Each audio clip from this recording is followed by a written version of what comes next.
This is Andi Purewal for Boxing Social in association with Pursue Fitness. And for the second week on the trot, I'm delighted to be joined by Hughie Fury. Peter, how are you doing? I can't get away from you, can I? We're moving into. I think you will be. Yeah, I'm good.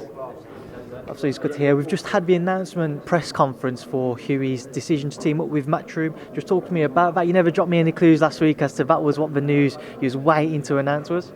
Yeah, we've been working constantly with MTK. You know, they've been a big part in this, helping this partnership get together. And so a big shout out to MTK once again, the lead in world boxing, and I'm very proud of them. So yeah.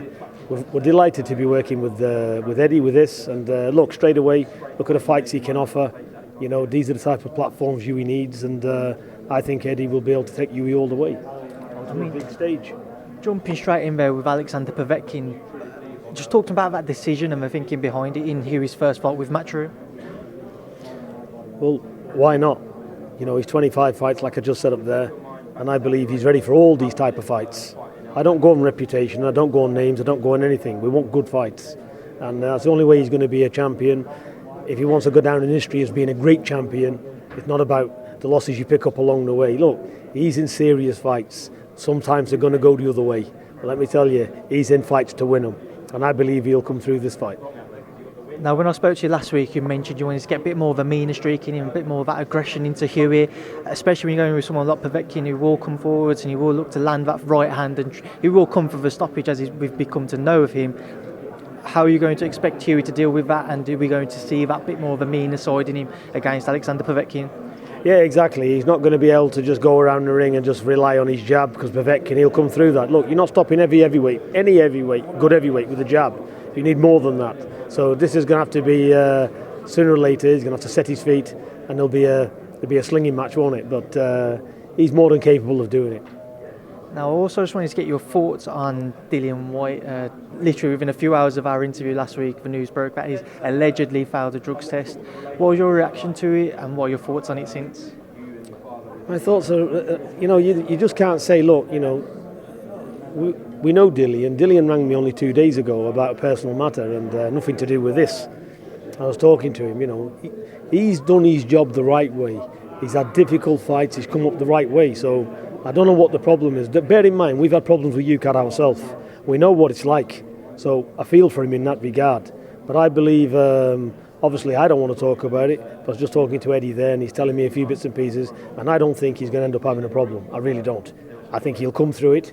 I think it's a good thing, but there's one thing being very, very severe. Things can get cross-contaminated. You can get things from eating food, which we didn't know any of this in the past. So basically, things can happen outside his control, and they know this. So why, when something so minimal, so minimalistic, why are they trying to wreck somebody's reputation, his career, and everything else on something really, which is probably going to blow away anyway? So they need to have a look at their policies as well, because they've cleared him to box, but all of a sudden you've done something wrong, we're going to suspend you. Well, they need to look at that, because that's not right either, is it? Do you see any similarities with regards to the cases that you've previously had with Hughie and with Tyson, and then with what's going on with Dillian? Look, it's a very difficult process, Look, since we had this problem, Hughie's on one of these pooling systems. He's got to report his whereabouts every single morning, where he's at. If he goes and stays in a hotel for a night, he's got to tell them where he's going. He's almost like got a lead around his neck. This is the way they have it. But look, we ain't got a problem with it. But that's the way it is. But even so, it's always on the back of my mind, make sure you don't do this, and don't do this. You really, really have to be very, very stringent and very aware with this anti-doping crap, because you can fall foul of it through no fault of your own. Because, like I said, absolute nanograms, which whatever that is, it's minimalistic, can cause you a problem. But I think he'll come through it, and I think it'll be genuine. I think he can get his career back on track as well. From a legal standpoint, Eddie has discussed everything that he can do, and he's been very professional about it. What do you make of the fact, though, that there seems to be these systematic flaws in the way that Ukad is run, with regards to the fact that the team Rivas and the WBC and VADA weren't notified of it all? This ain't my case. I'm sure, Dillian, his team, You know, all of his people around him, they'll sort it out. But, you know, anything can happen. You can have malicious people in another camp putting anonymous phone calls in, saying they're at it. Anybody can do anything. So there's a lot of politics behind certain things. So we don't know. I'm an outsider and I'm a fan like you. Yeah, so I don't know Dillian's position. I don't know anything about it. Like I said, I chatted to him the other day. He was talking to me about a personal matter, which I thank him for that. And that's it. But I'm sure he'll be fine. And he'll be, look, he's earned his position, he's earned his right, he's earned his position where he is, he's fought up the hard way. People need to respect him for that, not this lot of bullshit.